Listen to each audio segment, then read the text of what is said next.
Well, good evening. Happy Shabbat. Welcome to Yada Yahweh. Kirk and I are here this evening. We're going to tread into some new territory. This past week, I completed a chapter of Volume 5 of Yada Yahweh, the Moed Appointments chapter of Yada Yahweh, which was deeply emotional. It is intellectually stimulating. It's emotionally charged. It is exceedingly provocative, and its attacks on rabbis and rabbinic Judaism. It is exceedingly uplifting, and it's confirmation of what's in store for those who are harvested during the Towrah reaping. Talks about the timing of it in very clear terms, what the purpose is and how that harvest is going to go unnoticed within Yisrael.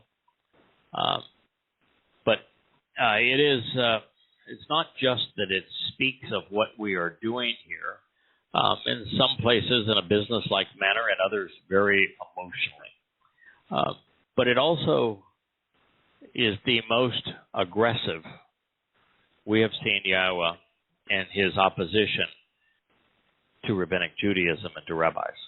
I would have thought that at this time, God's greatest antagonism would be focused on either the socialist, secular humanists, the communists, who are the primary force of Armageddon in attacking Israel, the Chinese, or that he would still harbor tremendous animosity for the Muslims that have been so destructive in the Magog War, and for the Christians that have for the longest time abused Yahweh's people and imposed their mythology of replacement theology, robbing Yahweh's son of the promises his father made to him.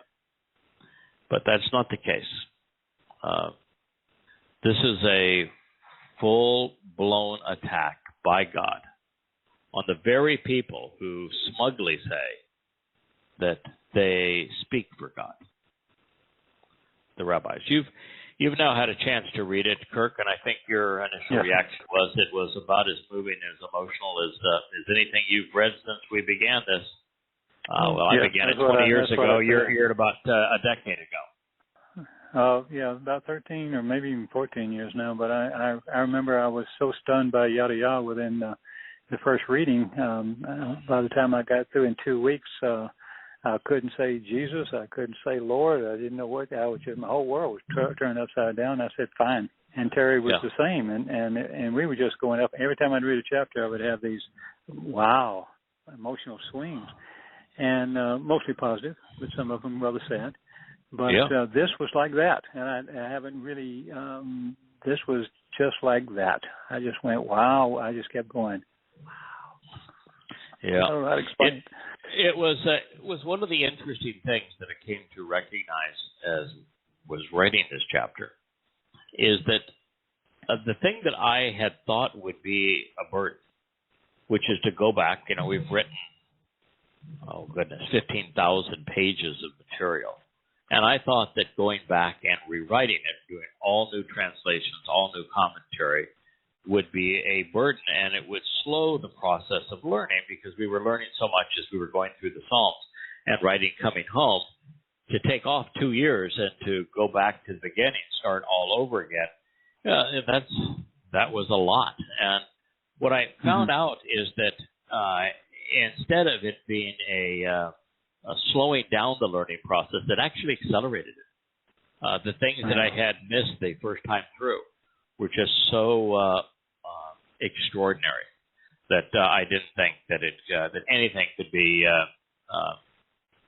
this enlightening, this empowering. Yeah. So we're really in for a treat. The chapter is called Towrah Trumpets. It's the second chapter on Towrah Trumpets. I've given it the byline of the final blast. There is yet another, and this follows the previous chapter to where we went into, I think we left that chapter speaking about what was going to happen in Yahshua 17. So there is another chapter, even more phenomenal, even more affirming about the Towrah harvest. And we learned that Yahweh told us that the Towrah harvest would occur immediately after Israel was sent at the waste, where the world imposes the final solution, which they call the two-state solution, and that Israel is thinned at its midsection where 70% of the people live, making it indefensible, and before a torrent of Muslims invade. And so Yahweh sandwiched this Towrah harvest into that period of time.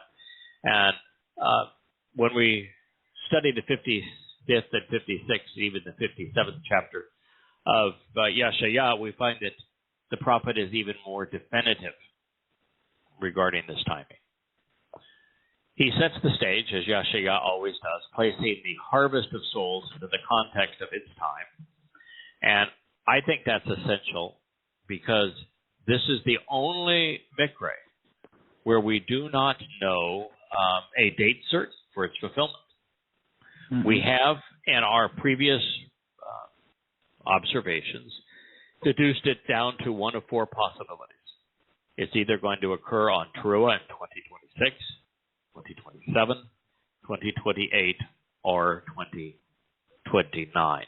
I think by the time we get to 2030, the time of Yaakov's troubles are too intense for the presentation that Yahweh has given. Moreover, I don't think that Elia and the other witness are going to be in their positions prior to this harvest, but I think after it. And we have Elia returning on Passover in 2030.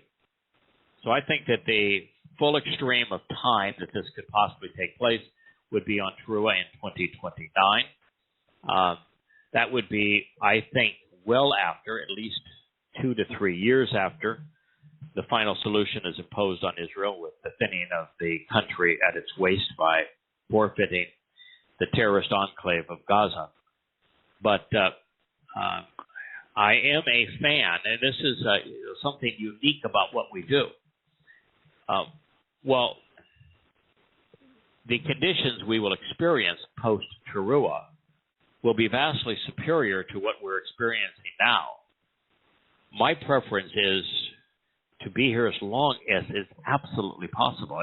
You know, given the option, I'd stay to the bitter end because there's so much at stake, and if for every additional soul that is awakened and returns to Yah, the celebration over eternity is enriched. So it's such a small sacrifice for us to endure this for the benefit of a soul through eternity. So I'm hoping for 2029, and I'm hoping that the two witnesses, we know Elia is going to be spectacular, and I'm hoping that the other witness can add to what he has to say to make a difference. Sure they will. Yahshua also reveals the societal conditions which will persist immediately before, during, and after Towrah is fulfilled. Then he explains why rabbis will be unfazed by the sudden disappearance of thousands of covenant members. Of particular interest, Yahshua confirms that this gleaning of souls precedes the time of Yaakov's troubles, making it a preemptive rescue mission. Now, we want to be careful here that while Revelation talks about a 7-year tribulation, the length of time that the time of Yaakov troubles plays out in is not specified in the Torah prophets. So we do know that some of the events that will transpire We know when Yahweh will return. So we can make some I think, educated decisions, but to pretend that the time of Yaakov's troubles is a full 7 years and begins in 2026, I think is a bit presumptive. So I'm also of the conclusion that there really is two phases. There's the sort of the birth pang phase, if you will, where things are growing worse, like they are now with the world's reaction to COVID-19, with the world's reaction to Israel defending itself against Hamas rockets, and the rise of anti-Semitism around the world, the destruction of the world's economies and currencies and freedoms. And then, but the difference as we move into the second half of if you will, of the time of Yaakov's troubles, the worst part of it, at that point it becomes exceedingly intense. Also interesting is that the conclusion of Yashaya 57, we find a compelling presentation on how we should be observing and celebrating a Shabbaton, which I have come to view the observation of a Shabbat very different than not only rabbinic Judaism, but very different than what I think is a knee-jerk, we're all going to waltz to the same tune translations. I do not think that the Shabbat is a time to do nothing. And the more that I translate passages around it, where Yahweh uses very active verbs, that a Shabbaton and a Shabbat is a time to engage and be very active in the relationship, to celebrate the relationship. So I don't think Yahweh took a nap on the seventh day after creating the universe. I think he celebrated what he had conceived, enjoying it, and I think that is the purpose of the Shabbat, is to celebrate and enjoy the relationship. By taking the time to study this prophetic portrayal in context, we will come to appreciate why God is opposed to religion and the consequence such doctrines have on our children. The prophets' inspired commentary in Yeshaya, Isaiah 55, 56, and 57 provides a scathing rebuke of Judaism, especially during the time of the Towrah harvest being fulfilled. God's every word is germane to the purpose of prophets, which is to share Yahweh's reconciling message with his people, to counteract, really, the influence of the rabbis. If you were to distill these chapters, Yeshaya 55, 56, and 57, it's Yahweh the rabbi. It's the one thing that Jews probably will find the most difficult to process. That rather than rabbis speaking for God, they're the most outspoken anti-forces against God. So let's begin. This is begin in Yeshaya 55. This is an announcement and a warning. Oi, to everyone who thirsts, choose to walk towards the water. Then let the one who wants to enjoy the benefits of the relationship do so without cost. The path to walk, this is Wa Asher Ein, Lahu Kesep. The path to walk to get the most out of life does not require anyone to pay anything, because money is not allowed. That's the beginning of it. And Kirk, one of the things you're going to find in this chapter is that rabbis, by a huge margin, are the highest paid religious clerics in the world. By a huge margin. 3, 4, 5 times other religious clerics. They have a fee for everything. There are rabbis worth many hundreds of millions of dollars. It says, you have been given the opportunity to go about acquiring food, which is nourishing. Come hither and obtain wine without any money, and milk without remuneration or compensation.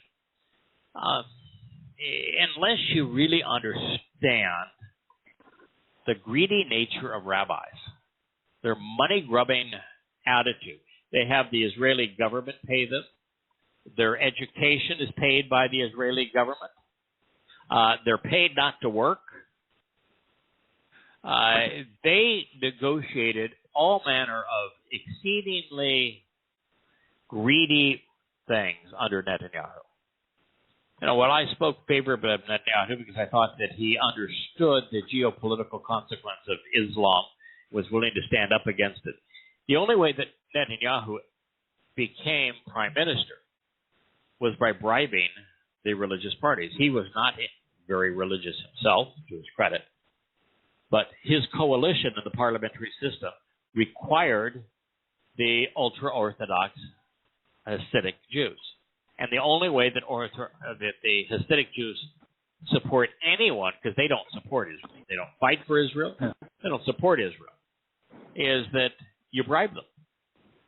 And so with this new government that did not include them and is largely elected because the majority of Israelis are not religious and they're disgusted by the rabbis, they're just having a conniption fit. I mean, they're screaming at the top of their lungs to everybody.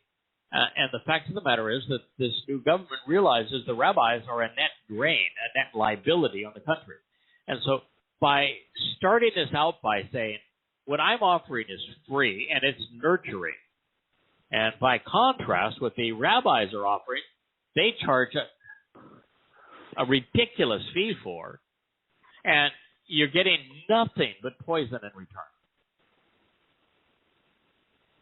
That's what this is. And if you understood rabbinic Judaism, you know this to be true.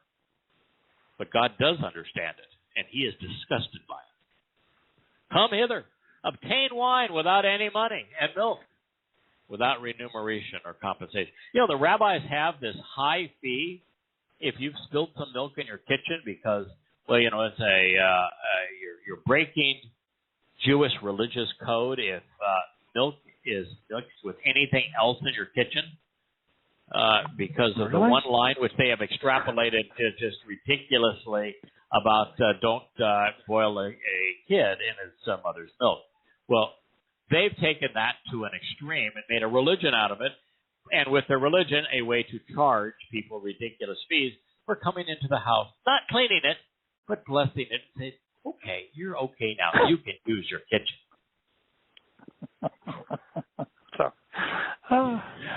I beg you, Israel.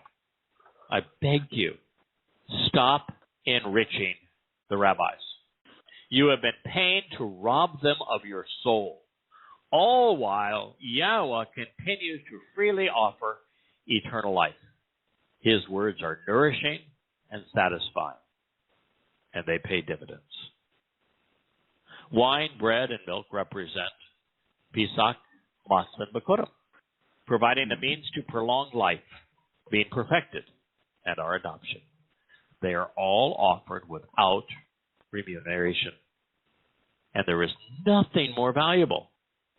Of course, water is the symbol of the Spirit, who makes it all possible.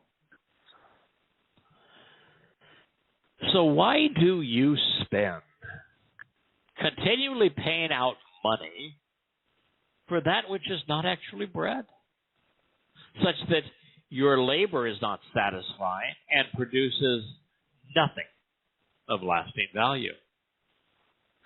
Listen diligently to me and be nourished by that which is good, useful, beneficial, even exquisitely pleasurable and extravagantly superb. Anak, divinely delightful and abundantly enjoyable. This was written in the hit Pael, Imperfect Usage, which means that it is a consistent act based upon one's own initiative, free of all outside interference, religious pressure, or political compulsion, to just relax and enjoy the pleasurable pampering that God is here to provide, with these being the most desirable and beneficial options for your soul. Now, it's one of the things that I've just had a tough time wrapping my puny little brain around. God is offering something that is extraordinarily valuable. He's willing to prolong our lives eternally. He is willing to and able to perfect us. He is willing to adopt us into his family so that we inherit all that he has. He is willing to enrich us and to empower us, to enlighten us. And every one of his promises, he has paid what was required to deliver in a justifiable way. And yet, by a ratio of about 1,000,000 to 1, humankind chooses to pay religious charlatans for things that have no value, that are just lies. Why do people, by a ratio of 1,000,000 to 1, pay to be lied to the detriment of their soul, as opposed to freely accept what is the most valuable gift in the universe? But I just don't get it. Why are there so few of us? Is religion that good at being bad? No, it's most unsatisfying. Even at the best, it's still terribly unsatisfying. Leaves you with lots and lots of questions. But until the Torah was available, really translated, quite frankly, till you came along and started saying, "What about this? What about this? What about this?" I was one of those type of people who thought the same thing. Where do I go to? Surely they know. Surely somebody in there knows, and no. But you know, it shouldn't have come to that. We went. If in fact these translations are a catalyst to knowing, and God seems to indicate they are. Mm-hmm. Why did it take 2,400 years? Why did God have to stoop to using a goyim? Why? If we could do it, and we did, think about how much easier it would have been for someone skilled in these subjects. Yeah. Well, why is it that it turned out to be this way? Anyway, rabbis who commandeered Yahweh's redemptive calendar and replaced Towrah with Rosh Hashanah in honor of the Babylonian roots of their religion, they're just flat-out leeches. They're parasites on God's people. Stop consuming the toxins they are distributing and turn only to the only eternally nurturing source. Well, the rabbis and their way has been unfulfilling and indeed miserable, costing beyond measure. Yahweh is offering something exquisitely pleasurable and delightfully superb. Now, God's not a curmudgeon. He is not trying to get to say, "Hey, you either obey me or I'm going to whack you, and you better stay in line." No, it's totally liberating. It's totally enlightening. It's totally enriching. And to be part of his family is just flat out fun. Well, then the other question comes up: what is it about freedom people don't like? People must not like it. I mean, what's the basis of religion? It means to bind. It's to bind. It's to enslave. Yeah. Religion. To bind.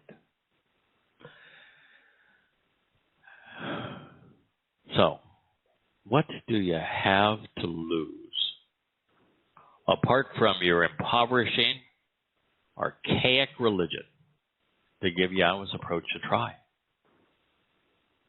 you are aware that it is either insane or, shall we say, stupid to continue on the same path, doing the same things that have brought the people such abject misery. Well, there's an insight. There is really good.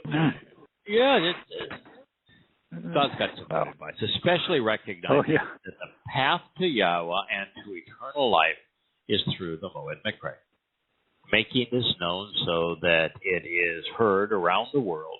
It happens to be the stated purpose of Towrah. Towrah is unique.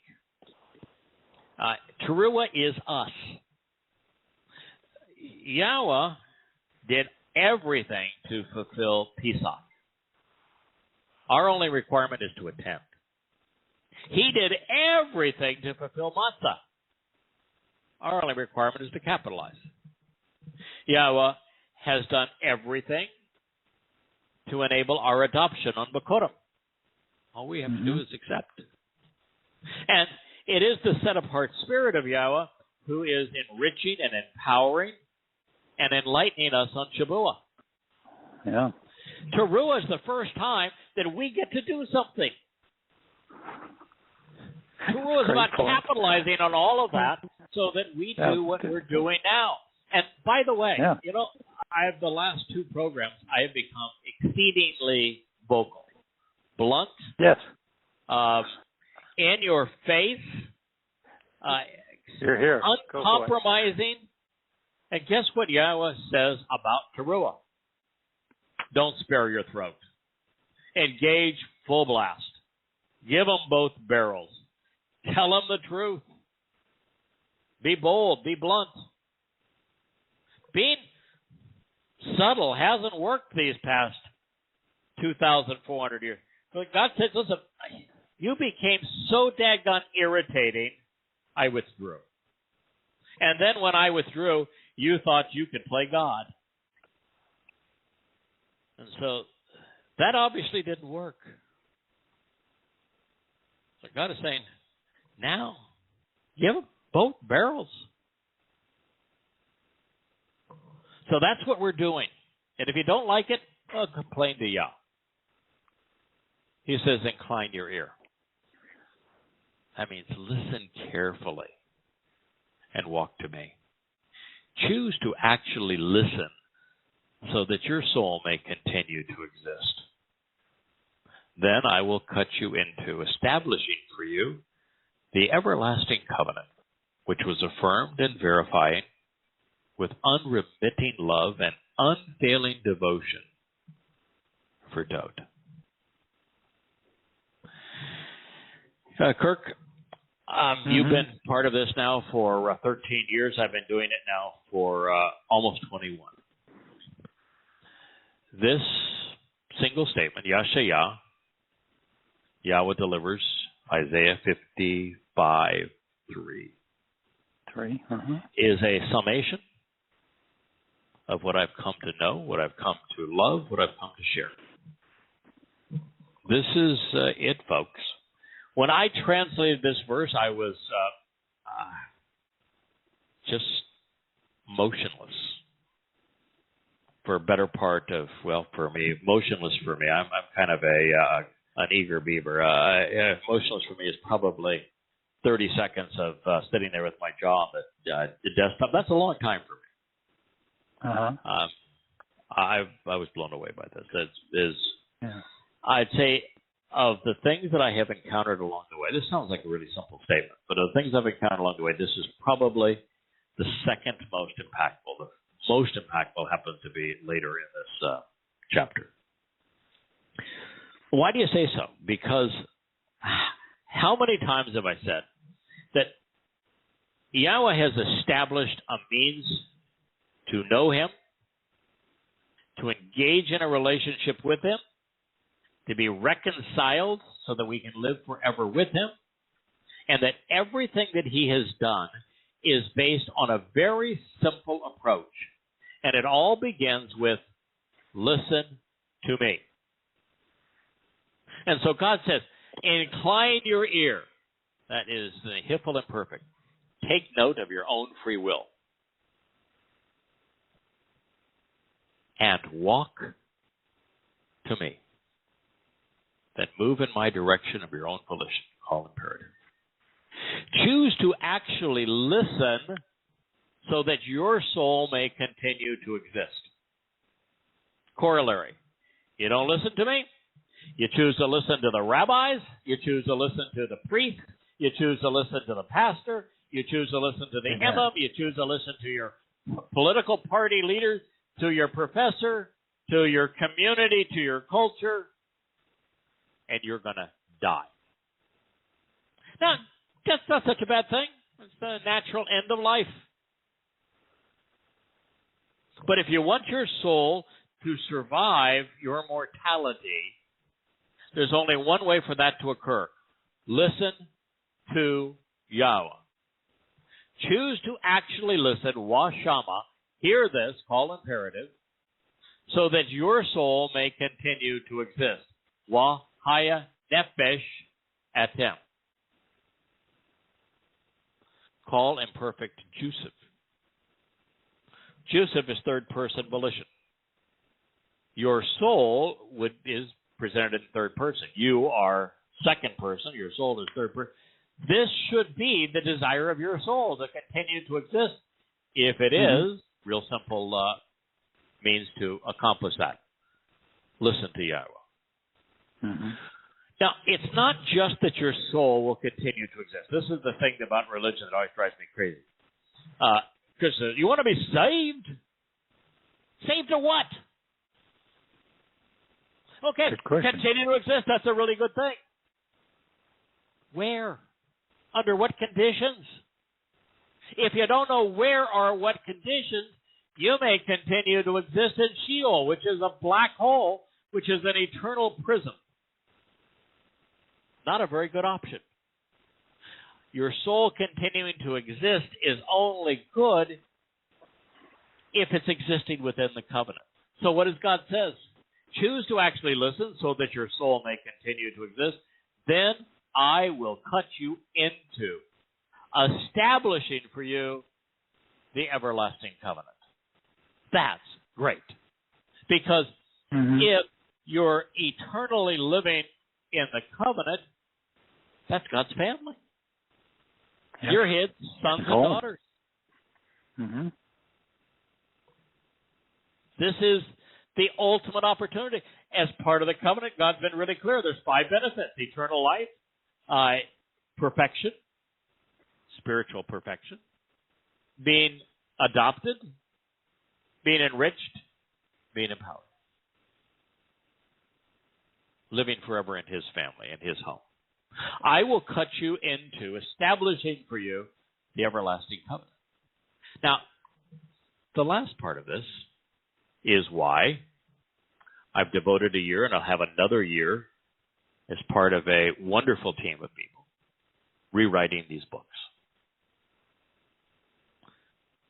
I should have known, but I did not know, that the Son of God is David. That the Messiah, the King of Kings, is David. The shepherd of the people is David. The chosen one is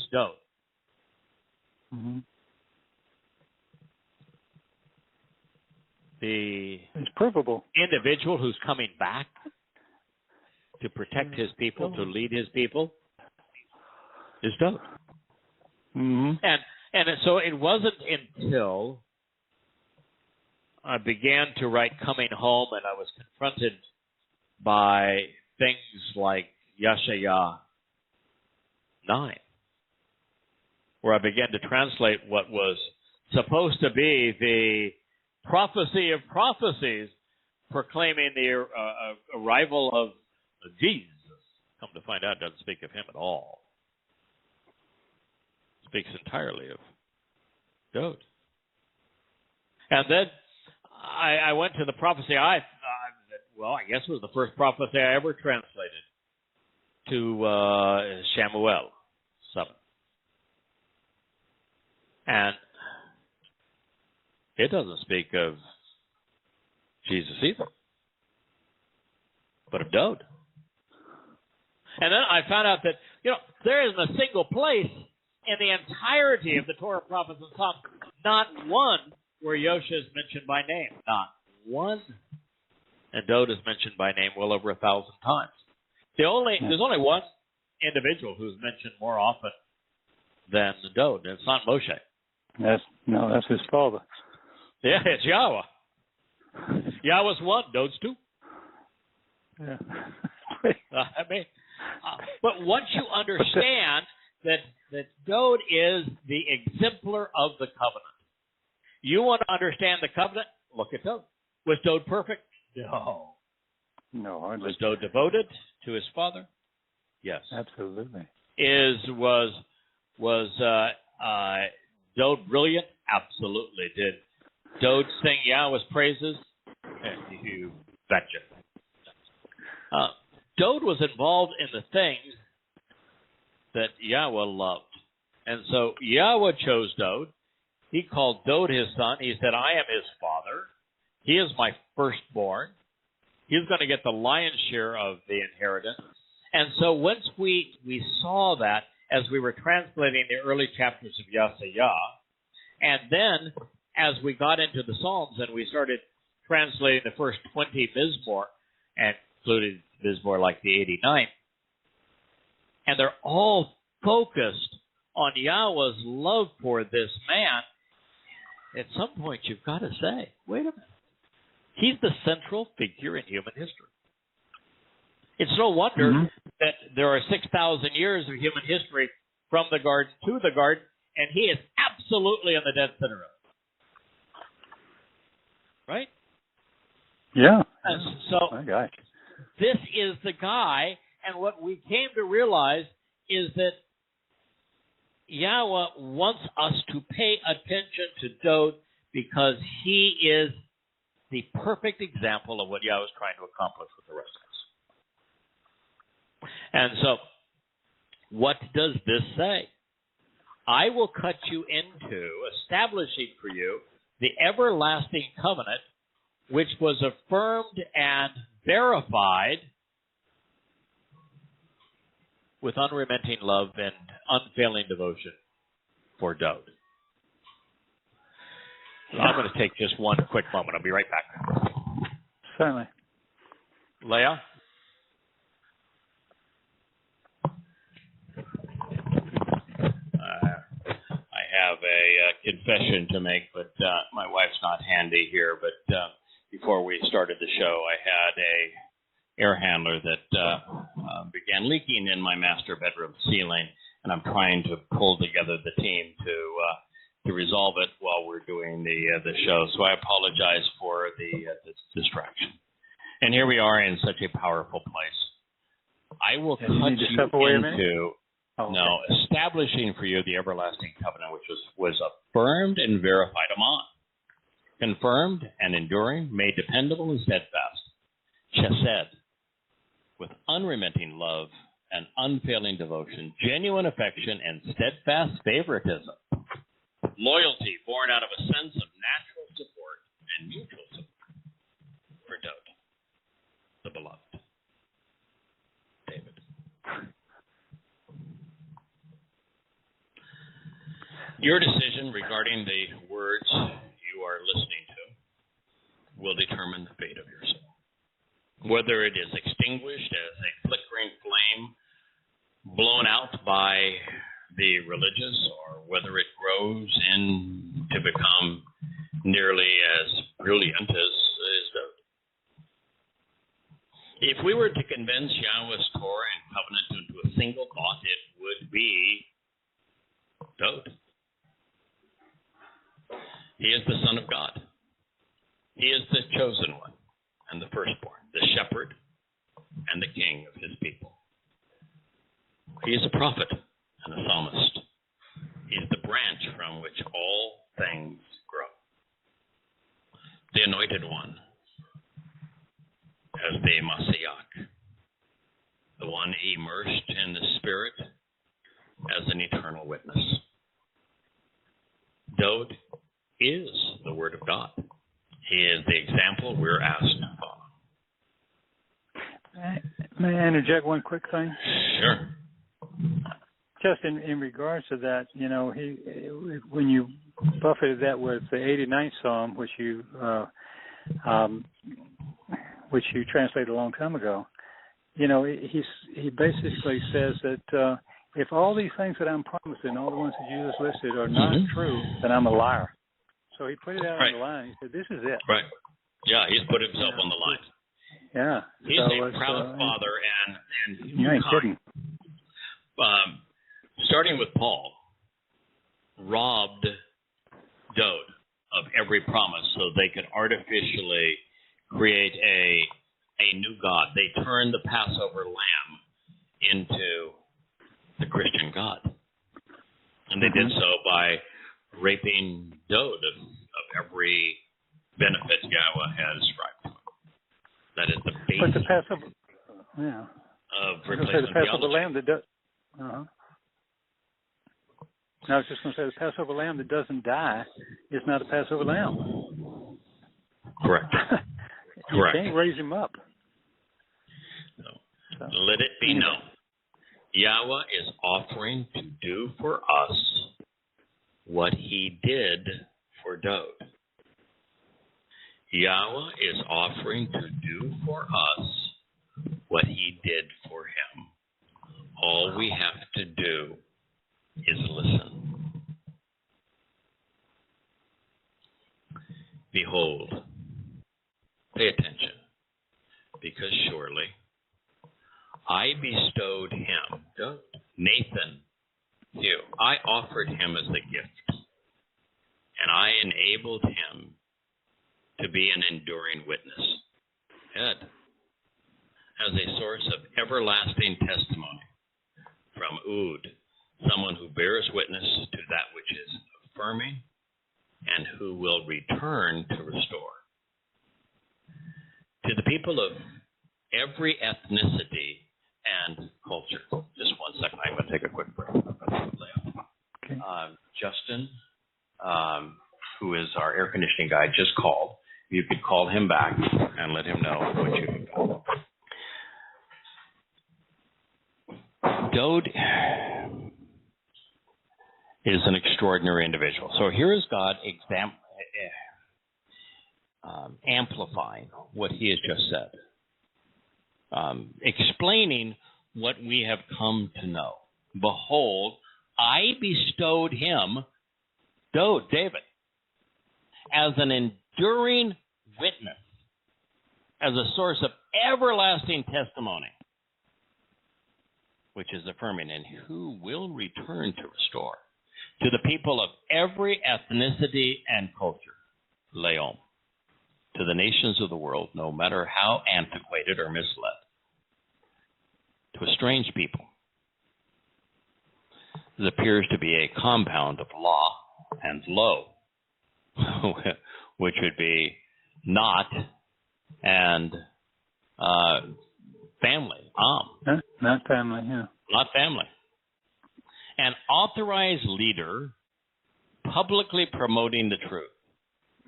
Neged. A worthy guide to that which is valuable and true. A legitimate and proper ruler from Nagad. One who accurately reports the evidence, declaring it openly and conspicuously, proclaiming and publishing to inform and make known. And as an instructor, Washawa, as someone who has been appointed and assigned to provide clear and authorized directions. A person who speaks loudly, verbally shouting over the noisy crowds. For an archaic and misled world.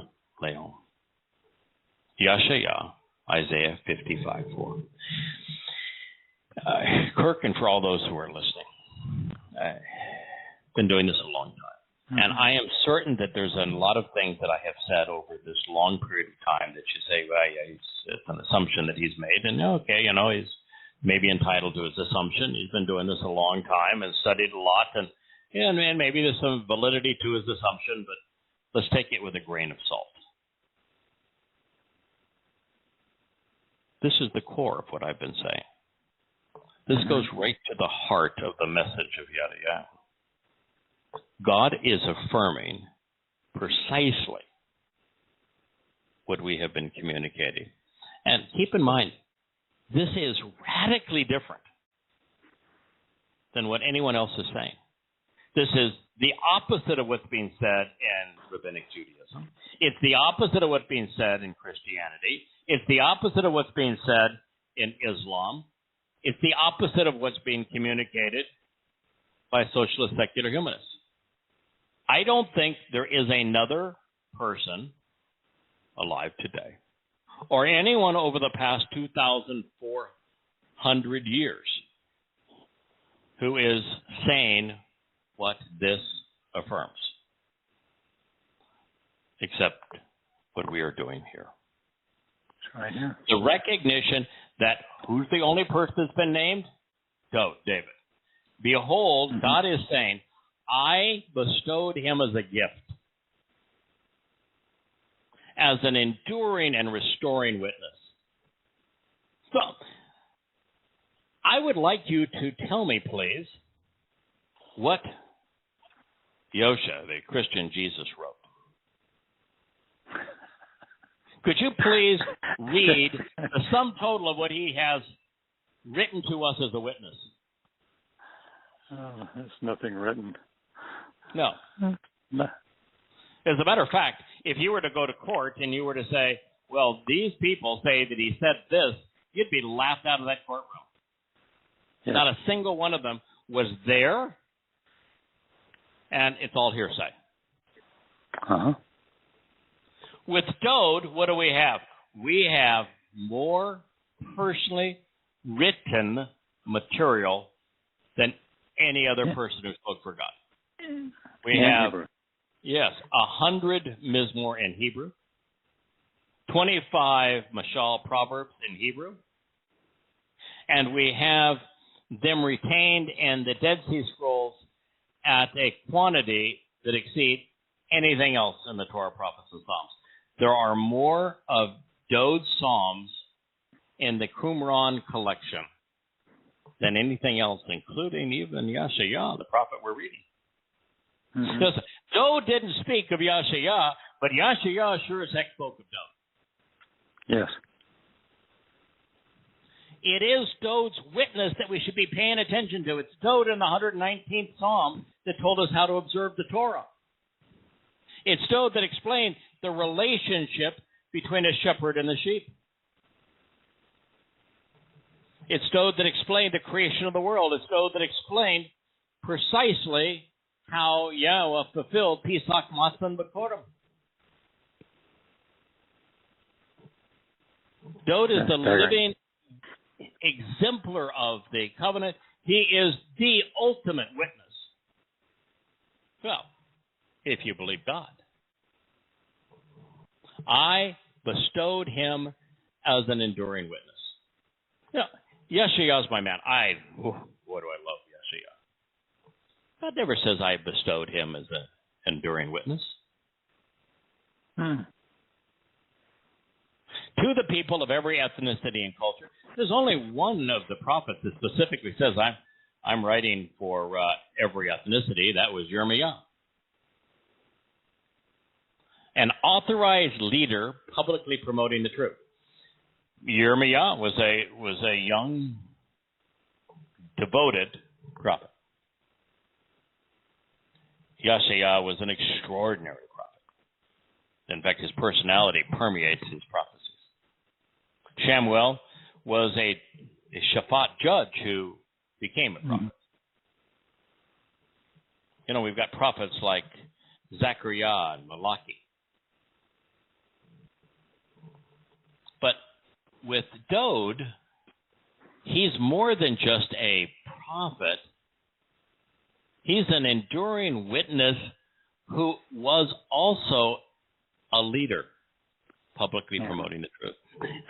Yahweh knows that his sheep want to be led, but he wants a shepherd to lead his sheep. And he's saying that Dode is that guy. He is the leader. He's the worthy guide.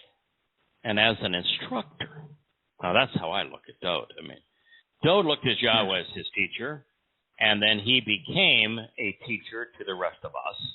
The student became a teacher.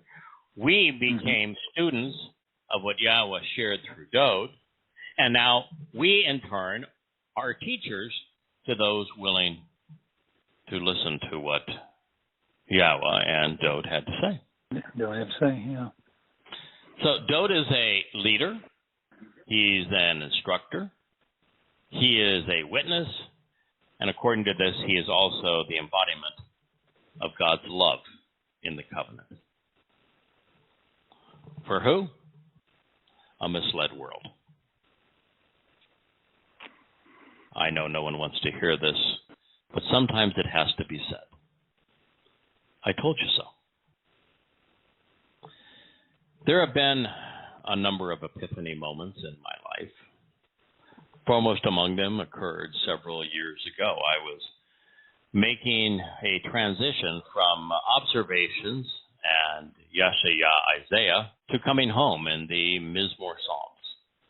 It was then that I came to realize Dode's relevance. So I've shared just a moment ago, Kirk, he is the central figure in Yahweh's story. He is the most brilliant and articulate man who ever lived. He is the Son of God. He is the Messiah, the returning King of Kings. And through his words, he is our Savior.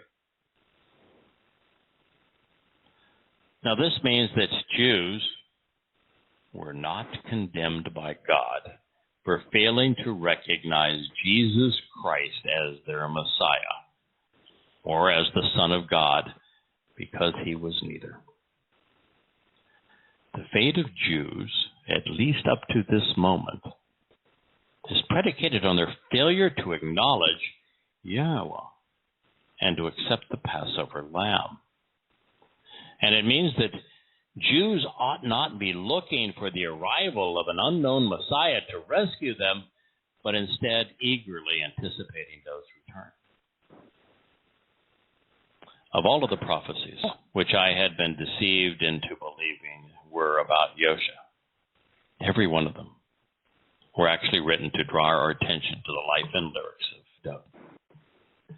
The moment I understood this, I realized I was translating and writing what Yahweh revealed through this man, delineating what can be known about their relationship and his quest to call Yisrael back home. God is calling his people back to one of their own. How y'all like? Yeah, Wow. and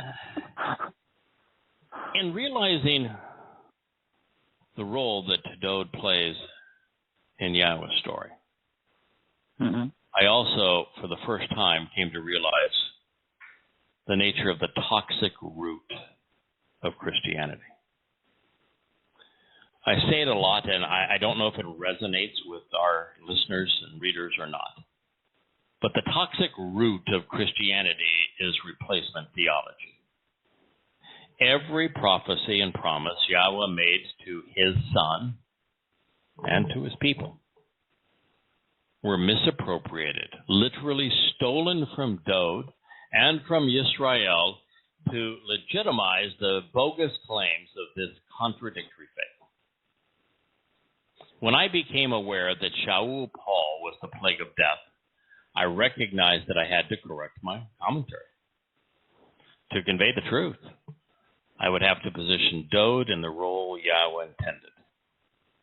Therefore, after completing the second volume of Coming Home, I rewrote the 5 volumes of Observations, and then the 4 volumes of Questioning Paul, and that led to this, the rewriting of Yada Yahweh, where we're now on the 5th volume. This is our reward, an unequivocal affirmation of the role Dode plays in Yahweh's plans, his testimony in our lives. In this regard, there are several reoccurring themes that run throughout Yahshua. Foremost among them is this: painting the proper prophetic portrait of Dowd, because he is the fulcrum of God's unfolding plan of redemption. And second is what follows, which is the recognition of a nameless goy deployed by Yahowah to call his people home. Now, I'm going to tell you, Kirk, did you go from those two statements, which are so much embody what we have come to know, to this next one? And you're sitting here, you're doing these translations, you're saying, oh my God. Yeah. What? How? Why? Wow. Oh. Wow. Yeah. God says, talk about a mood. God says, I want to emphasize this here and now while asking you to pay attention. I want to emphasize this here and now while asking you to pay attention in. There is a lone goy, a Gentile, someone who is not a Israelite or a Yehudi. Goy was written absolute, common, masculine, singular. There is one specific and particular individual who is not ethnically or religiously Jewish. That is singular in 1QISA. That's the great Isaiah scroll. That's cool. Whom you consistently fail to recognize or acknowledge. Lo Yada. Whom you do not know or understand, whom you are ignoring out of disrespect. Whom you can actually read calling out to you. Wow. Continuing to offer you an invitation which you can recite, summoning you by making announcements to welcome you, calling out to you to participate in a meeting. In addition, this lone goy, who is not acknowledged or respected by you, and who possesses information you fail to comprehend, lo Yada, shall be and now has been hurriedly brought before you. He is intense in his continual focus on you, not wasting any time, genuinely working as quickly as possible to pursue you. And he does. On behalf of Yahowah. Not on his own behalf, on behalf of Yahowah, Lat Ma'an, for the express purpose of approaching Yahowah, your God, to approach the set-apart one of Israel. For indeed, he is reaffirming your status. He is lifting you up by shaking the tree and knocking off the fruit so that you can be gleaned. He's making contact to dislodge you, preparing you for the harvest by recognizing and respecting your value.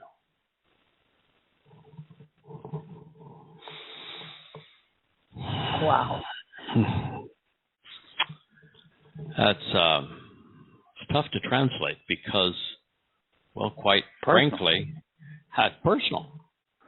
It's not personal at all in the sense that it's public. Yahowah inspired his prophet, Yashayah, deliverances from Yah, to write this down 2,700 years ago. Yeah, that's freaking. He is the best known of all of Yahweh's prophets. We have the entire great Isaiah scroll and many, many other copies. It's public information. It's been out there for 2,700 years. And this lone Gentile has now written, well, by the time we're finished the editing process, it'll be 25 books, all to enlighten God's people and call them home. And done more than 10,000 radio programs. This is very public, and yet very personal. I want to emphasize this here and now while asking you to pay attention. Yahweh says, there is a lone Gentile whom you consistently fail to recognize or acknowledge, Lo Yada, whom you can actually read, calling out to you. In addition, this lone goy, who is not acknowledged or respected by you, and who possesses information you fail to comprehend, Lo Yada, shall be and now has been hurriedly brought before you. He's intense in his continual focus on you, not wasting any time, genuinely working as fast and quickly as possible to pursue you on behalf of Yahweh, your God, to approach the set-apart one of Yisrael. For indeed, he is reaffirming your status, lifting you up by shaking the tree and knocking off the fruit so that you can be gleaned. Yahweh saves, Isaiah 55:5, the triple nickels. I work for Yahweh. I serve his people, not myself. I have never sought recognition or a following, preferring to remain anonymous. And that's why I wrote under the nom de plume of Yahweh. Yeah. But my preference is not relevant here because Yahweh has chosen to disclose our relationship. He did so because he wants his people to listen to him and to come home. So let's be clear. Dowd is the leader. Dowd is the Messiah, and he is the prophet providing God's eternal witness. I am just one of his students, pointing in his direction. I am a witness to the witness, a voice calling out in the wilderness of lost souls. And yet with so little time, with so much at stake, and a shortage of devoted students, God chose to work hurriedly and intensely through this one.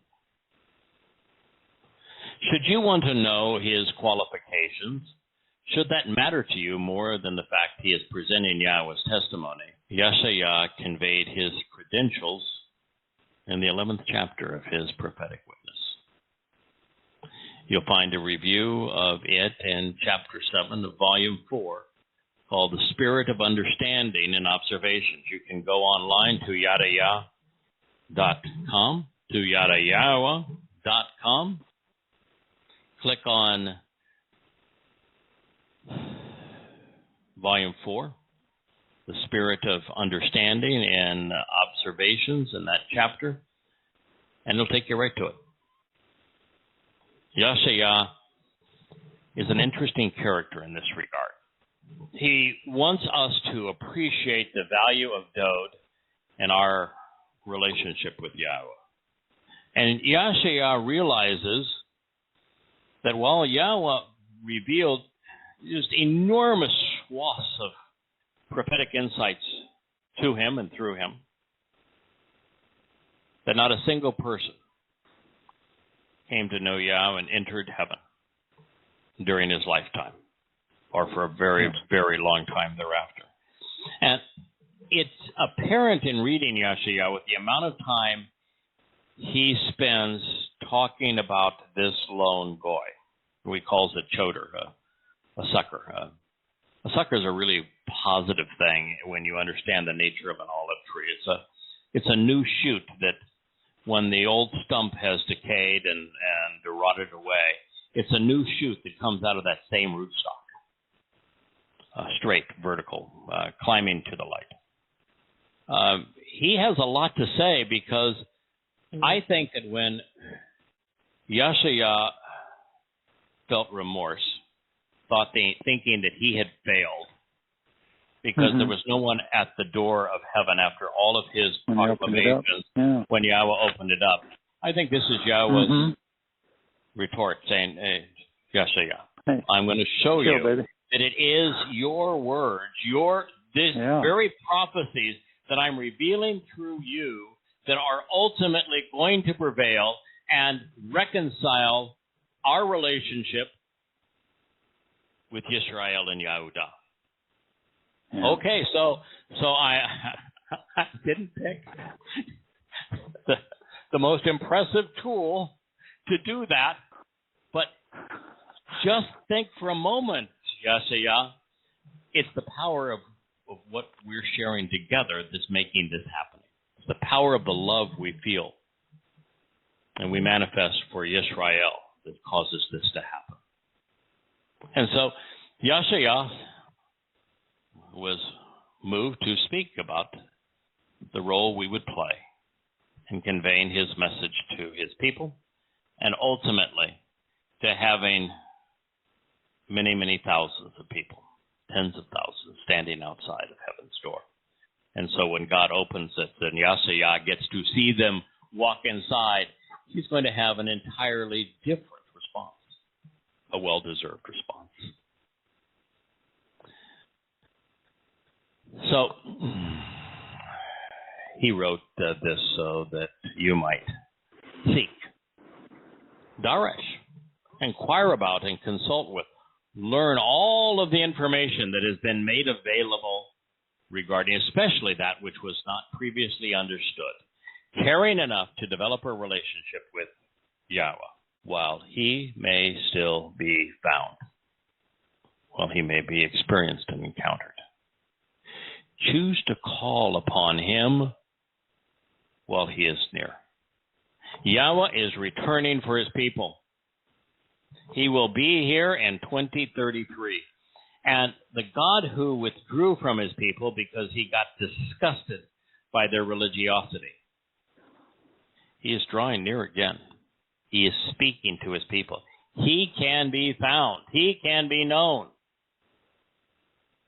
But if you are Yisrael, if you're a Goyim, if you're a Yehudim, capitalize on this opportunity. It isn't going to last very long.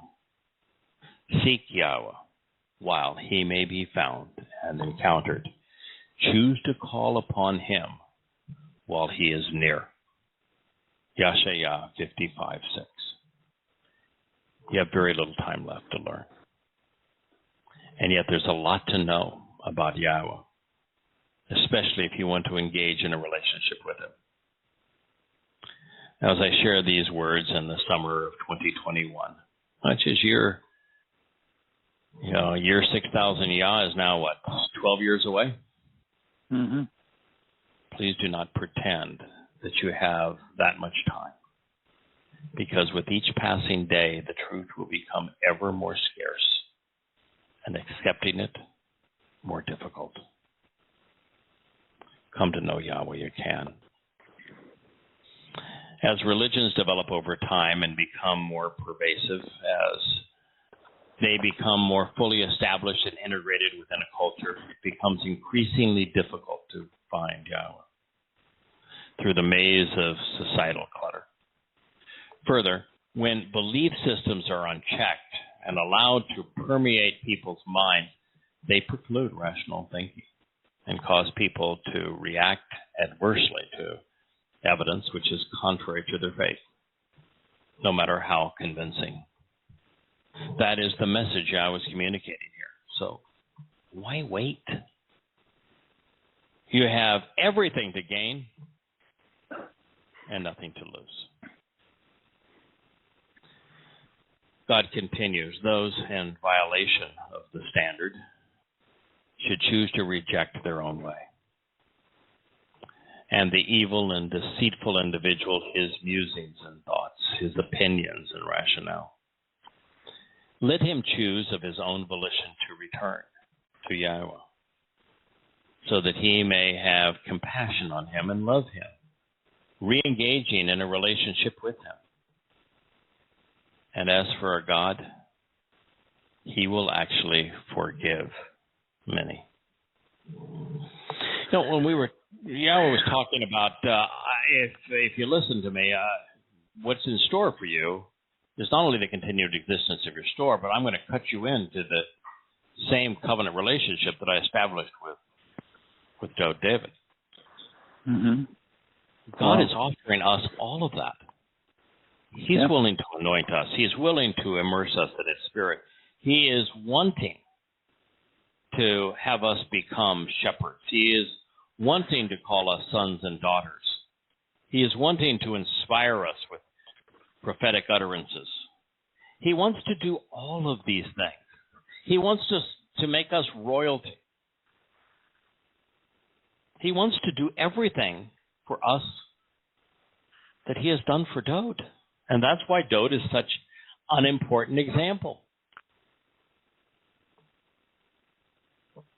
Those in violation of the standard, reject your way. Reject the musings and thoughts of your opinions and rationale. Instead, choose to return to Yahweh. And if you do, He is going to have compassion on you. He's going to love you. He'll re-engage in a relationship with you. And He will forgive you. This is Towrah's message. It is our mission. Come out of Babylon and return to Yahweh. Without exception, everyone who makes this decision will find God wanting to embrace them, to love them, to shower them with affection. He wants to forgive us. In the religious debate between man and God regarding whom should be trusted, Yahweh has once again been unequivocal. Man's ways are not God's way. This is Yeshaya 55:8. For my thoughts are not your thoughts, and neither are my ways your ways, declares Yahweh. What this means, for it to be written that way, is that the vast preponderance of people have to have thoughts and religious ways that are counter to God's. Otherwise, he couldn't make that statement. There have to be so few people whose thoughts are consistent with Yahweh's and whose ways are in concert with His, in harmony with His, that God could write a statement that says, my thoughts are not your thoughts. My ways are not your ways. That means that the overwhelming preponderance of people, the religious, the political, the conspiratorial, all those popular ways are in opposition to Yahweh's way. You know, when I was sharing how Yahweh was stating what we have come to know, that is essentially affirming this idea. When you do this long enough, when you immerse yourself in the Torah, prophets, and Psalms, when you value His words as the ultimate treasures, after a while you begin to think like God. That's not to say that our minds are on God's level. It means that we just begin to think like Him. We're on the same page. We look at things the same way. We're on the same page. Yeah. And we have the same perspective. And so there are so few people who immerse themselves in Yahweh's testimony to the point that their thoughts are Yahweh's thoughts. And that's what we strive to do. It's with every translation, with every word of commentary, with every spoken word on this program, our goal is to shape our perspective and thoughts and conclusions so that they are consistent with Yahweh's. And the more we do, the happier we are, the more fulfilled our lives become, the more right we become. Now, generally, humans are political and religious, patriotic and conspiratorial. God is not. Humankind has opinions. God knows. Good man. Most people are wrong. God is right. Very good. Yeah, you're like that. God. Yeah, we have opinions and God knows. God knows. Very good. One of the many conclusions, Kirk, that we have deduced from the evidence Yahweh has provided is that the universe is beyond the 4 dimensions of space-time that we currently understand. We have surmised that it is actually 6-dimensional, with the repulsive nature of dark energy and the attractive properties of dark matter best explained in terms of their dimensionality. We have then come to perceive Yahweh as existing in the 7th dimension. And if we are correct, then it helps explain this next statement. For the spiritual realm of the heavens are dimensions beyond the material realm. Likewise, so my ways are well in advance of your ways, and my reasoning distant from, separate and distinct from, your inclinations and opinions. I think that one of the both profound insights that we came to appreciate, and also the place where our thinking was the most restricted and limited, is coming to appreciate dimensionality. We know the universe is 4 dimensions. We have a firm grasp on. We have been schooled in the 4th dimension, which is space-time. The time somehow intersects the 3 dimensions that we perceive in such a way that it is the 4th dimension. We do not understand, and I think that we lack the capacity to understand the actual nature of dark energy and dark matter. I see them as dimensions, just as time, and I've come to appreciate how a 7-dimensional being can create a 6-dimensional universe with just words. And come to understand that Yahweh's empowering and enriching and enlightening us have all to do with the nature of light and its existence within the framework of time and the existence of these 6 and 7 dimensions, with the light representing Yahweh. Mm-hmm. I've also come to realize that if we had the capacity to actually engage fully, if we were immersed in the 4th dimension, we would be turned to goo. The sights, the sounds, the choices, the stimuli would be so overwhelming. Just imagine being Mickey or Minnie Mouse, being in Flatland, which is 2 dimensions, and then all of a sudden having the infinite increase that is made possible by the 3rd dimension. You wouldn't know, what do I do? My whole life, all I've known is right or left, back or forward, and all of a sudden now there's up and down. And you just don't know how to maneuver in it, to process it, to deal with it. The same thing would be true for us. God has to do an enormous amount of upgrading of our capacity to think, our capacity to observe, our understanding of what is and isn't prudent for us to exist in 4 dimensions. It's an infinite increase in capabilities and opportunity from where we are now. And then the 5th dimension is an infinite degree greater than that, the 6th an infinite degree greater than that, and the 7th an infinite degree greater than that. We don't have the capacity to understand what all of that means. That's what God is saying here. Mm-hmm. The spiritual realm of the heavens are dimensions beyond the material realm. Likewise, my ways are well in advance of your ways, and my reasoning distant from your inclinations and opinions.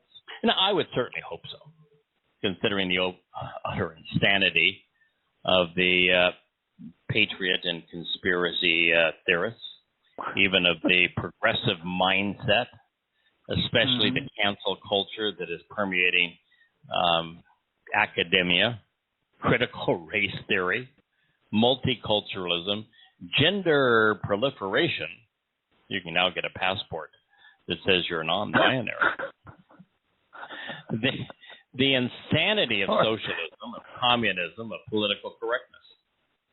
It is as if the least sane are running the asylum and the least intelligent the schools.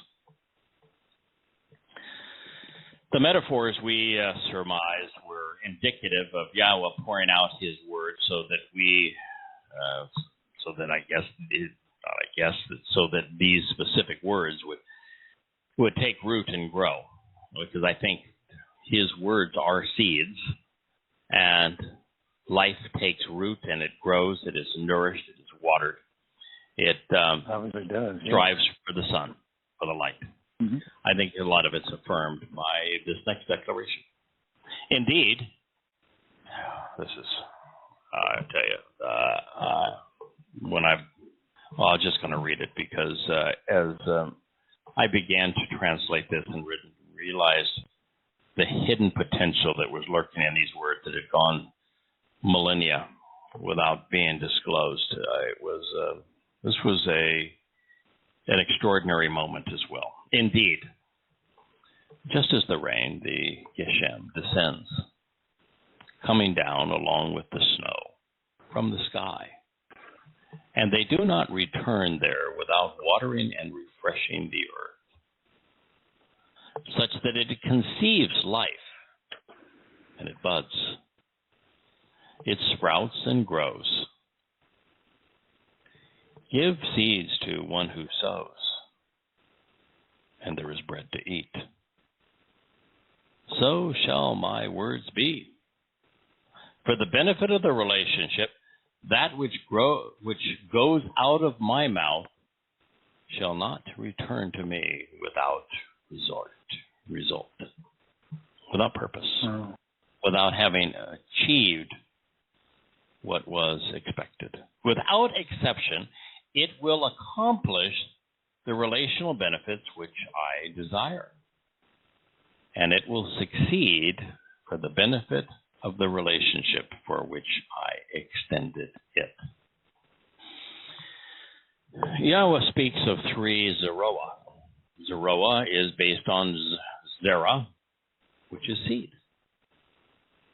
God's constantly talking about sowing seeds, planting gardens, and of descendants, which he references through Zerah seeds. And over time, I've come to see that seed isn't just that tiny little essence of the plant that you put in the ground, knowing that if you've removed the weeds and you've turned the soil and made it receptive and you water it and nurture it, that a plant will emerge and grow, rooted in the ground, seeking the light, and that plant can bear fruit. I've come to see Zerah seed is that which we sow. The ultimate seeds are Yahweh's words. And Yahweh's words can take root inside of us and grow. They can blossom and bear fruit. Dod sowed the seeds of truth. He sowed the seeds from which the children of Yisrael would grow. This is an affirmation of that. He says, if God sows the seeds and he waters them, then there is bread to eat. So shall my word be. He is telling us that, yes, indeed, his words are seeds. A seed is the essence of something that can grow large and be very productive, become empowered and strong. His words are seeds. Without exception, those seeds will accomplish the relational benefits Yahweh desired. All we have to do is give them that opportunity. Well, look how it's changed this group of people that you know so much, know so well. And how many others it's going to change. Yeah. Now, Yahweh spoke life into existence, documenting his oration in the three-dimensional language of DNA. He then nurtures and restores the living with his words. They convey what God wants, which is to benefit the relationship he sought to establish with humankind. While the religious have done their utmost to change, to counterfeit, and conceal Yahweh's word, his purpose, which is to form a loving, familiar relationship with men and women who choose to know him and who elect to trust and rely upon him, will not be thwarted. Our reunion will be joyous. Our relationship will be reconciled. Our lives guided. And our continence will be serene. That God writes. Change. Yeah. Go ahead. Sorry. No, I was just saying that makes it more heinous to change his words than, that is just light years past our normal thinking. That's destroyed all the seed. It's one thing to let the weeds choke them out. It's another thing to neglect them. It's another thing to cast your own set of seeds. Mm-hmm. But the worst thing the religious could have done, to corrupted Yahweh seeds. God says, for in love you will come out, and with the relationship reconciled, you'll be guided and led to the mountains and to the hilltops, becoming worry-free, peaceful, and serene, as you appear singing. All of the trees will clap their hands, bending in celebratory manner. Instead of the thorn bush, a cypress tree, a noble fir shall ascend, and in place of the stinging nettle, the myrtle shall rise. And it will exist as a place to approach Yahweh, an everlasting sign and symbol, which will never be uprooted or cut down. One of the things that we have come to realize is that Yahweh is going to return the earth to the nature of what was experienced in the Garden of Eden. Mm-hmm.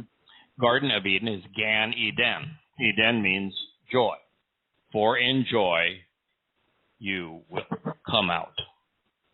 Gan Eden. For in joy you will come out, and with the relationship reconciled, you'll be guided and led to the mountains and hilltops, worry-free, peaceful, and serene, as you appear singing. All of the trees of the field will clap their hands, bending in celebratory manner.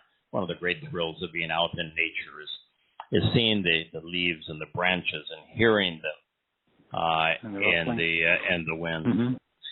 clapping, if you will. Instead of the thorn bush, which we could equate to religion, there will be a cypress tree, a noble fir, shall ascend, and in place of that stinging nettle, a flowering myrtle shall rise. This is not urban renewal, but natural renewal. All of this, which is the return to Eden, will exist as a place to draw near and approach Yahweh. It is all an everlasting sign and symbol, an oath, which shall never be uprooted and cut down. God is promising us 1,000 years of the Garden of Eden. As I'm sure there have been some that have longed to know what it was like to live there. We've studied it and can't wait to return there. God is giving us that opportunity. He's going to return us to the Gan Eden. And when we arrive, Yahweh will be there to greet us. And all of the irritating and toxic plants which troubled Adam upon his exile, they're going to be replaced with trees Yahweh finds shapely and pleasing. Now, this has been among the most enlightening prophecies we have read thus far, and it's certainly worth repeating. I'm going to repeat where we have been, and then we'll call it an evening.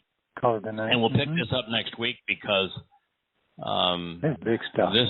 It only gets better. Giving. Yeah, it only gets better from here. We're approximately 15% of the way through this material. So I don't think anyone is listening to this program unless you love Yahweh, you cherish his word. And so for those of us in that camp, this is our Garden of Eden. This began, and I'm just going to read right through it because it's sometimes it's just nice to get a full dose of what Yahweh says. This is an announcement and a warning to everyone who thirsts. Choose to walk towards the water, towards the source of cleansing and life. Then let the one who wants to enjoy the benefits of the relationship do so without cost, because the path to walk to get the most enjoyment out of life does not require anyone to pay anything. You have been given the opportunity to go about acquiring food, that which is nourishing, and choose to procure and obtain what is needed. Come hither to obtain wine without any money, and milk without remuneration or compensation. So please explain, why do you spend constantly paying out money for that which is not actually bread, such that your labor is not satisfying and produces nothing of lasting value? Listen diligently to me and be nourished by that which is good, by that which is useful and beneficial, productive and valuable, even exquisitely pleasurable and extravagantly superb, divinely delightful and abundantly enjoyable. And with these being the most desirable and beneficial options for your soul. Incline your ear, doing so of your own volition, and choose to walk to me. Choose to actually listen so that your soul may continue to exist. Then I will cut you into establishing for you the everlasting covenant, which was affirmed and verified with unremitting love and an unfailing devotion for Dowd. Behold, because surely I bestowed and offered him as an eternal witness to the people of every ethnicity and culture, as an authorized leader publicly promoting the truth, as an instructor for an archaic and misled world. I want to emphasize this here and now, asking you to pay attention. There is a lone goy, someone who is neither a Israelite nor Yehudi, whom you consistently fail to recognize and acknowledge, that you can actually read, consistently calling you out, literally summoning you, by continuing to make pronouncements to welcome you to an upcoming meeting. In addition, this lone goy, who is not understood or respected by you, and who possesses information you fail to comprehend, shall be, and now has been, hurriedly brought before you, and he is intense in his continual focus upon you, not wasting any time, genuinely working as quickly as possible to pursue you, doing so on behalf of Yahweh, your God, approaching the set-apart one of Yisrael. For indeed, he is reaffirming your status, lifting you up by shaking the tree to knock off the fruit so that you can be gleaned, preparing you for the harvest by recognizing and respecting your value. Seek, learning the information which has been made available about Yahweh, while he may be found and encountered. Choose to call upon him while he is near. Those in violation of the standard, the unethical and immoral, the religious and political, should choose to reject their own way, along with their evil and deceitful individuals whose beliefs and musings and opinions are untrue. let him choose of his own volition to return to Yahowah, so that he may have compassion on him and love him, re-engaging in a relationship with him. And as for your God, he will actually forgive many. For my thoughts are not your thoughts, and neither are my ways your ways, prophetically declares Yahweh. For the spiritual realm is dimensions beyond the comprehension of the material realm. Likewise, my ways are well in advance of your ways, and my reasoning distant from your inclinations and opinions. Just as the rain descends, coming down along with the snow from the sky, they do not return there without watering and refreshing the earth, such that it conceives life. It buds, sprouts, and grows. When I give seeds to the one who sows, there is bread to eat. So shall my word be. For the benefit of the relationship, that which goes out of my mouth shall not return to me without result, delivering what was expected. Without exception, it will accomplish the relational benefits which I desire for those I find pleasing. And I will succeed for the benefit of the relationship which I have extended. Indeed, with a positive attitude, you will be brought out and withdrawn. And with the relationship reconciled, you will be guided and led to the mountains and to the hilltops, becoming worry-free, peaceful, and serene, as you appear singing. All of the trees of the field shall clap their hands, bending in a celebratory manner. Instead of the thorn bush, a cypress tree and noble fir shall ascend.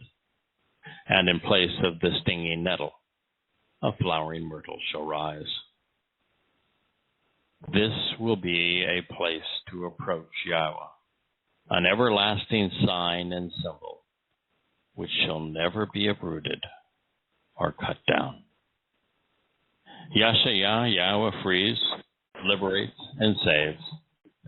Isaiah 55, 1 through 13. Thank you for working so hard. This is my new heart. This is my new heart medicine. I love this section.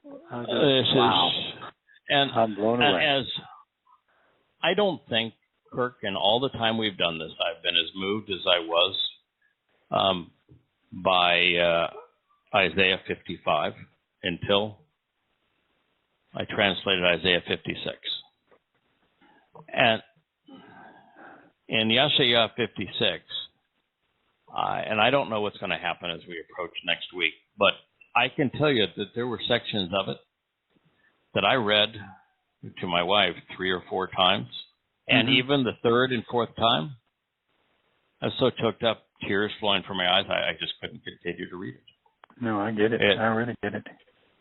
It is so uplifting and emotionally charged.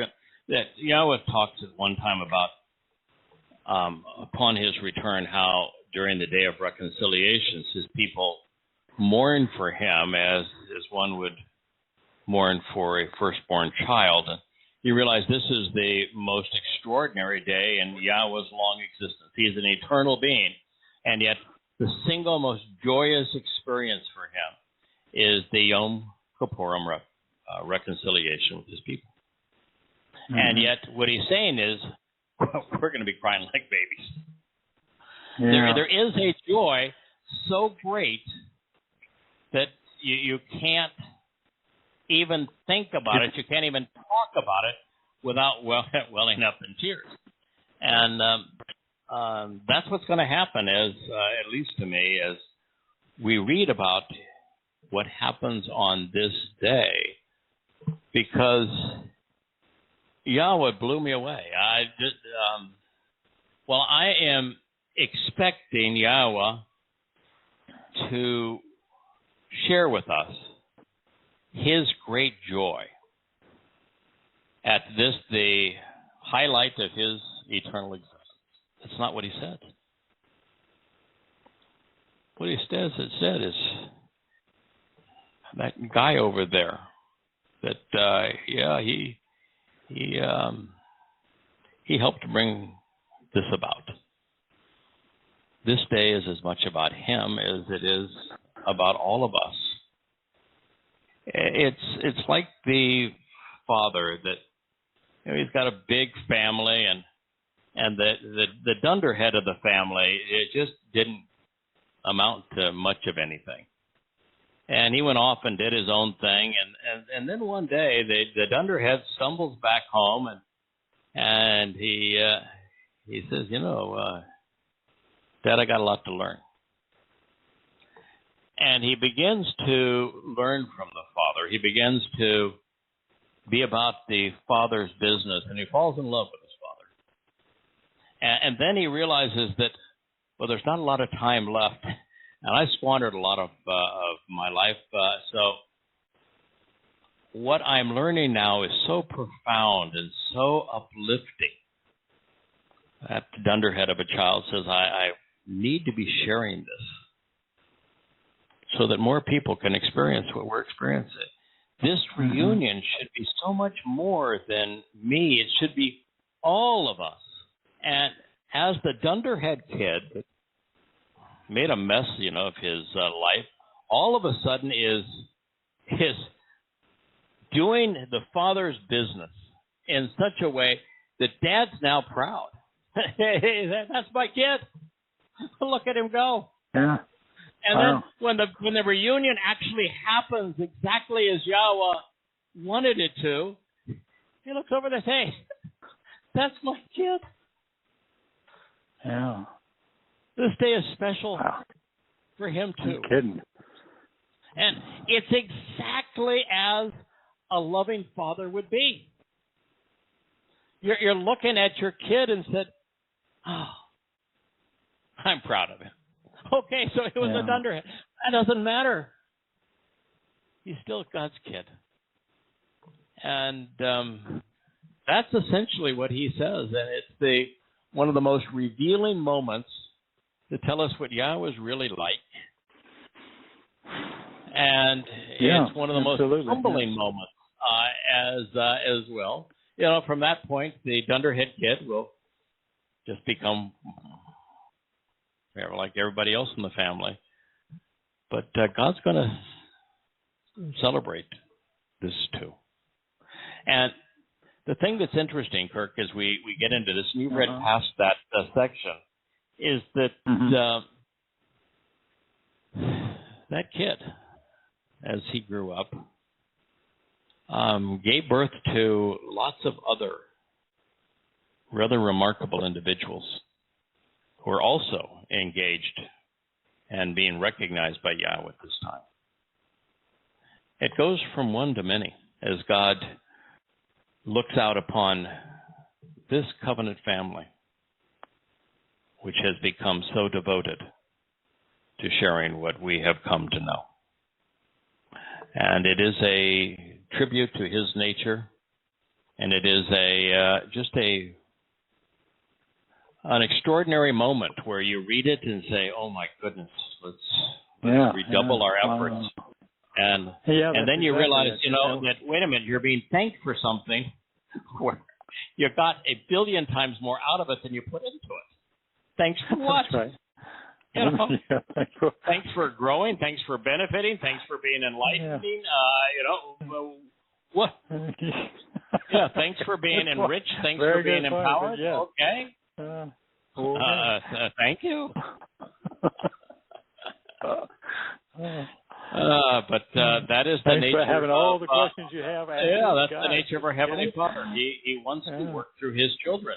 And the greatest thrill for God is seeing His children prevail. And so that's what we'll find. Absolutely. Yeah. Here. Yes. And thrilled when we do.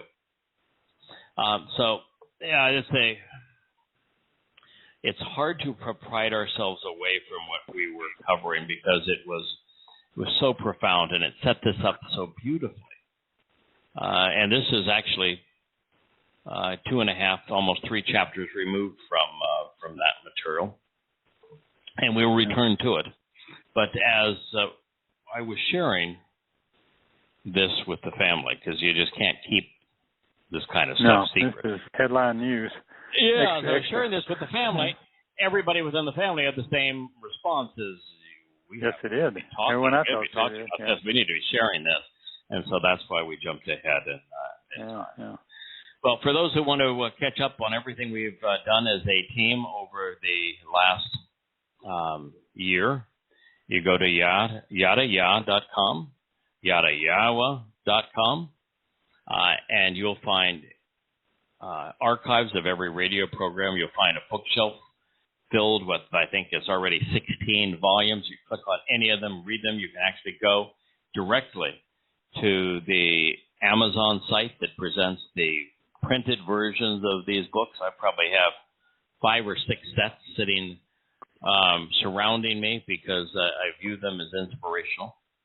A sense of satisfaction knowing that we have worked diligently to convey Yahweh's message, and it's there for the open-minded who are willing to incline their ear.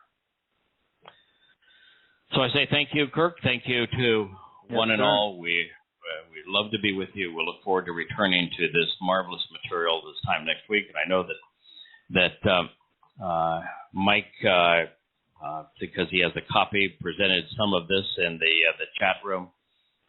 Mike, I guess we're a full chapter away from it, but Mike presented some insights the other day. It just shows how we're all growing. This is just a little story, but it just shows the remarkable nature of what Yahweh will do to enlighten us.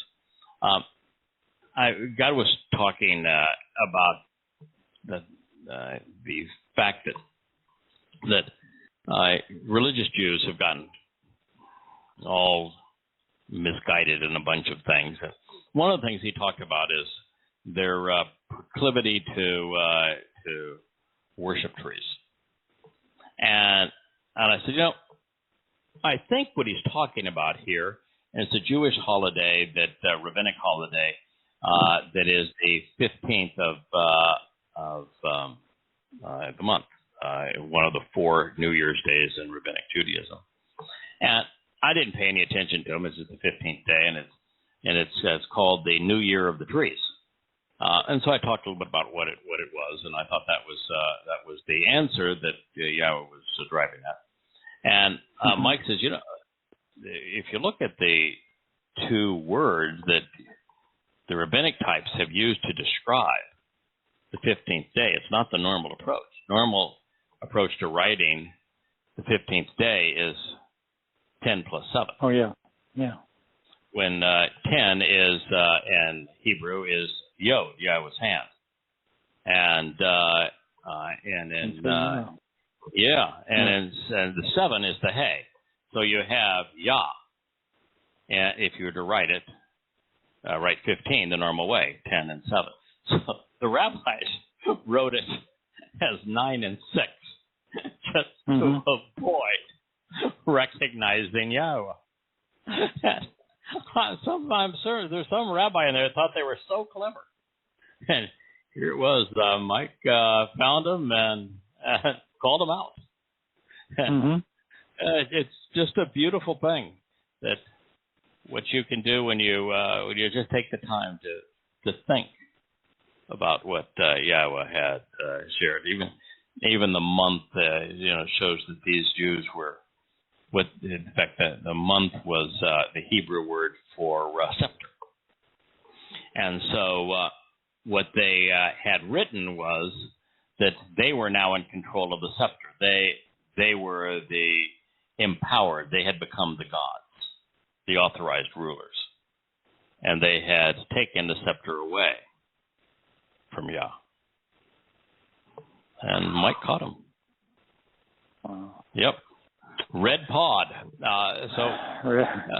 This part of it.